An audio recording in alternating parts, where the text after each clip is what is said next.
বুখারী শরীফের 3371 নম্বর হাদিস, 3371 নম্বর হাদিস। আব্দুল্লাহ ইবনে আব্বাস রাদিয়াল্লাহু তাআলা আনহুর বর্ণনা, কানা নবী সাল্লাল্লাহু আলাইহি ওয়াসাল্লাম ইউআউযিজুল হাসান ওয়াল হুসাইন, নবীজি হাসান হুসাইনকে ফু দিতেন।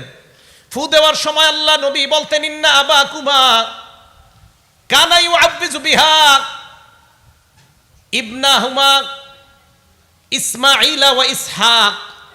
নবীজি সাল্লাল্লাহু ইবনাইহি ইসমাঈল ওয়া ইসহাক, আল্লাহর নবী বলেন হাসান হুসাইনকে ফু দেওয়ার সময় বলেন, ও হাসান আর হুসাইন, তোমাদের আব্বা ইব্রাহিম আলাইহিস সালাতু ওয়াস সালাম কানা ইউআউযিজু বিহা ইসমাঈল ওয়া ইসহাক, তোমাদের আব্বা ইব্রাহিম আলাইহিস সালাতু ওয়াস সালাম তার সন্তান ইসমাঈল এবং ইসহাককে আমি তোমাদের দুইজনকে যেইভাবে ফু দেই, ইব্রাহিম নবী তার দুই সন্তানকে এইভাবে ফু দিতেন।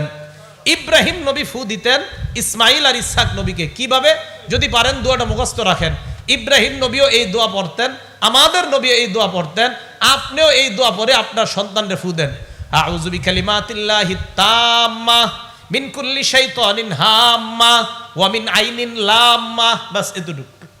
আউযু বিল্লাহ, আল্লাহর কাছে পানাহ চাই, মিন কুল্লি শাইতান, প্রত্যেক শয়তান থেকে, হাম্মা, প্রত্যেক অনিষ্ট বিচরণকারী যত প্রাণী আছে এই প্রাণীদের অনিষ্টতা থেকে, ওয়া মিন আইনিন লাম্মা, প্রত্যেক হিংসুক চোখ থেকে আমি আল্লাহর কাছে পানাহ চাই।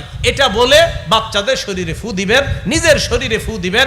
আল্লাহর নবী হাসান হুসাইনের শরীরে ফু দিতেন আর বলতেন, ইব্রাহিম নবী অবিকল এই দোয়াটা পরে ইসমাইল এবং ইসহাক নবীকে ফু দিতেন।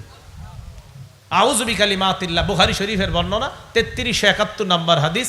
আউযু বিকালিমাতিল্লাহি তাম্মা মিন কুল্লি শাইতানিন হাম্মা ওয়া মিন কুল্লি আইনিন লাম্মা। এ হলো দোয়াটা। আল্লাহ আমাদের সকলকে আমল করার তৌফিক দান করেন।